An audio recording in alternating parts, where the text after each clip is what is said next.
नमस्कार। मैं डॉक्टर ओम प्रकाश बैरवा, सहायक आचार्य संस्कृत, राजकीय स्नातकोत्तर महाविद्यालय झालावाड़। आज हम शुक्ल यजुर्वेद की काण्व संहिता के 40वें अध्याय ईशावास्योपनिषद का अध्ययन करेंगे। इस मंत्र में संभूति एवं असंभूति की उपासना से पृथक पृथक फल प्राप्ति बतलाई गई है। अन्य देवाहु संभवाद अन्यद आहुर संभवात एतेषु श्रुम धीराणाम ये न तद्विचक्षिरे। अन्यत एव आहु संभवात अन्यत आहु असंभवात इति सुश्रुमः धीराणाम ये नह तत्विचक्षिरे। संभवात है, संभवात समष्टि रूप में ब्रह्म की उपासना से, या जो पूरी सृष्टि को उत्पन्न करने वाला जो पर ब्रह्म है उसकी उपासना से, या संपूर्ण समाज की उपासना से, या संघ या संगठन की उपासना से। अन्यत एव आहु, अन्यत यानी भिन्न प्रकार का फल, एव यानी ही, आहु यानी बतला है। समष्टि रूप में ब्रह्म की उपासना से या संपूर्ण मानव समाज के हित में कार्य करने से, संघ का कार्य करने से, संगठन का कार्य करने से अन्य प्रकार का फल प्राप्त होता है। इस प्रकार से विद्वानों ने कहा है।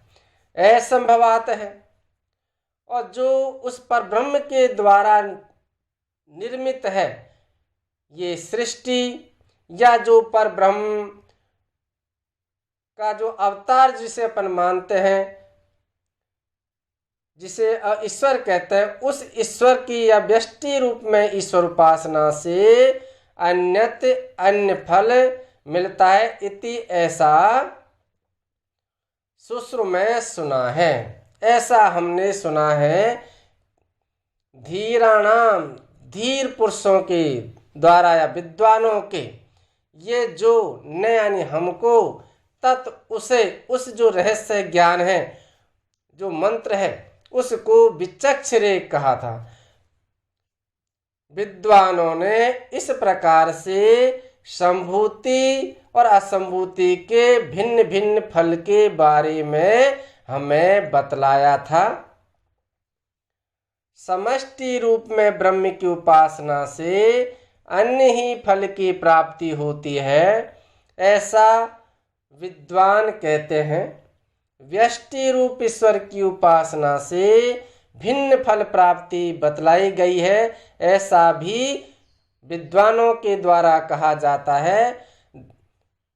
धीर पुरुषों से हमने ऐसा ही सुना है, जिन्होंने हमें इस विषय का व्याख्या पूर्वक उपदेश दिया था।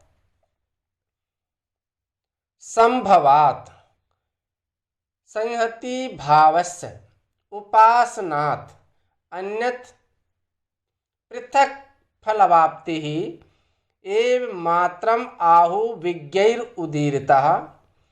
असंभवात असंगति भावस्यानुष्ठानात् च अन्यत पृथक फलोपगमः आहु इति विद्वांसः प्रतिपादयन्ति। जो व्यक्ति संपूर्ण मानव समाज, संघ या संगठन के लिए कार्य करता है, अर्थात दूसरों की भलाई के लिए कार्य करता है, उसका फल भिन्न प्रकार का है, परमानंद है। और जो केवल व्यक्ति के लिए अर्थात स्वयं के लिए कार्य करता है, उसका फल क्षणिक आनंद है।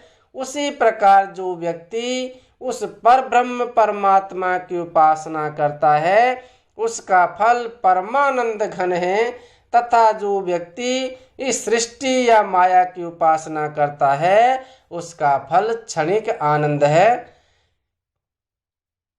और पूरे जिस प्रकार से शरीर के प्रत्येक अंग की सुंदरता से संपूर्ण शरीर की सुंदरता प्रतिपादित होती है,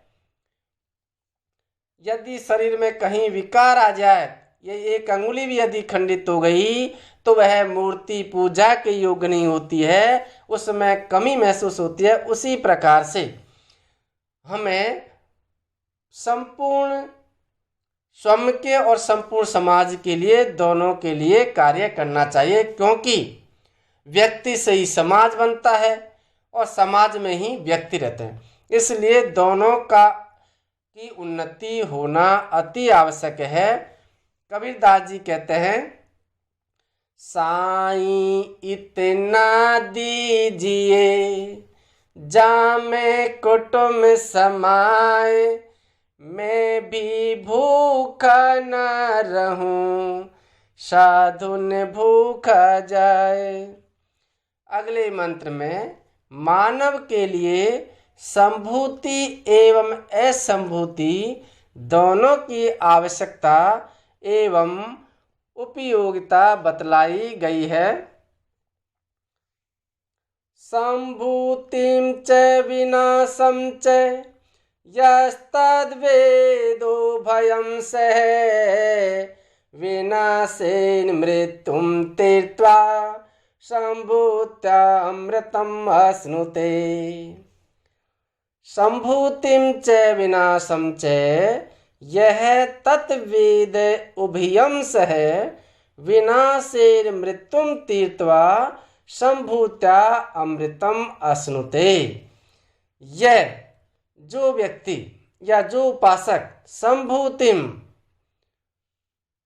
उत्पत्ति या समष्टि रूपी ब्रह्म, विनाशम प्रलय अथवा व्यष्टि रूपी ईश्वर, यह जो तद उसे वेद जानता है, उभयम दोनों को सह साथ, विनाशेन प्रलय से अथवा व्यष्टि रूपी स्वरूपासना से, मृत्यु मरण को तीर्थवा पार करके, संभूत्या समष्टि रूप ब्रह्म की उपासना से अमृतम अमृत को अश्नुते प्राप्त करता है।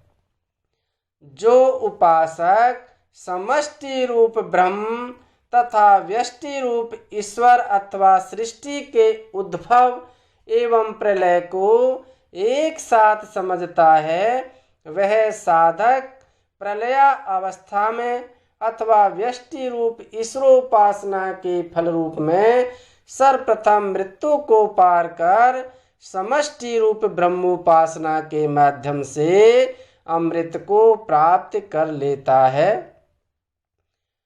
यह यो अपि साधको ब्रह्मचारी वा जन है, संभूतिम जगत उत्पत्तिम विनाशम च प्रलयम च प्राणुत्पत्तिम मृत्युम चेति वा तत्उत्पत्ति प्रलयात्मकम उभयम द्विविधम विज्ञानम वेद सम्यक जानाति, स तादृश साधिक विनाशेन मृत्यु विज्ञानेन मृत्यु मरणम अवस्थाम तीर्थवा अतिक्रम्य संभूत्या सृष्टि विज्ञानेन अमृतम अमरत्वम अश्नुते प्राप्नोति।